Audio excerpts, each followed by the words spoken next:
Fiery protests have broken out in the British city of Southampton after police bodycam footage showed a teenage stabbing victim being handcuffed by police while his killer stood nearby.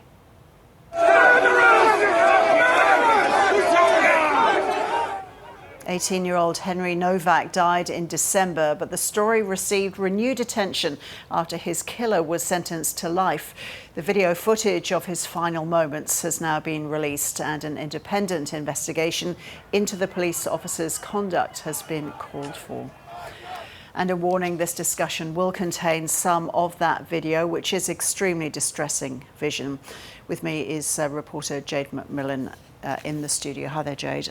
So can you explain what's happened in this case? Well, the release of this police body camera footage, Ros, has really brought this case to national attention. It shows Henry Novak, who was an 18-year-old university student, lying on the ground late at night in Southampton. He repeatedly tells police officers that he's been stabbed and that he can't breathe. But those officers are seen dismissing what Mr. Novak is saying. They proceed to arrest him. They put him in handcuffs and read him his rights. We can bring you some of that vision, and a warning, as you said, it is distressing.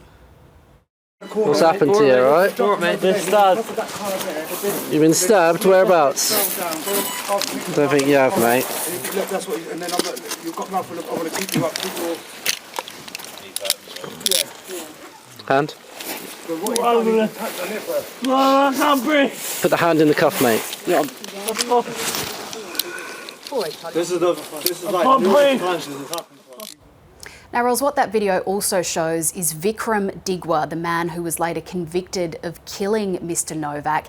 He tells police that Mr. Novak hadn't been stabbed and that he himself had been the victim of a racist attack. Now, the judge who sentenced him this week to 21 years in prison said that that was a lie, that Mr. Novak had not said anything racist. He said that the two men came across each other late at night as Mr. Novak was walking home, that he presumably noticed a sheathed dagger that Digwa had been carrying as part of his Sikh faith, and that he started filming him and asking him whether he was a bad man. Digwa then took Mr. Novak's phone off him. There was some kind of altercation, and during that, Digwa's turban has come to the ground before Digwa stabbed Mr. Novak in the chest, leg and upper abdomen, causing fatal injuries. Noting that the knife that he used to stab him was not the small curved blade that many Sikhs carry close to their person for religious purposes, but a second one. So this case and that video has sparked a lot of reaction in the UK.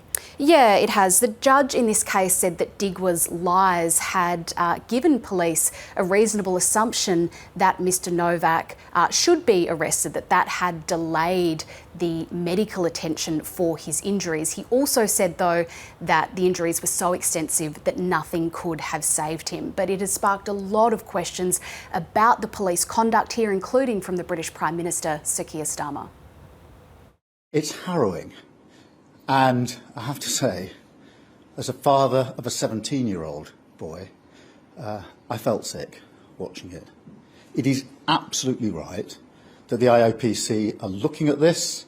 There are clearly serious questions that need to be addressed, not least how accusations of racism informed the decision-making in this case. Now, the case has also prompted Nigel Farage, the leader of the Anti-Immigration Reform UK party, to argue that there's a two-tiered policing system here. He said, quote, that a false accusation of racism counted higher at that moment than someone who was dying. And we have seen those protests in Southampton in response, people clashing with riot police, those protests organised or promoted by the far-right figure Tommy Robinson. Now, the Home Secretary in the UK is calling for calm while that independent review of this incident is carried out. Mr. Novak's family have criticised the police treatment of their son as inhumane, but they've also said that they don't want his death to be used to create further hatred or division.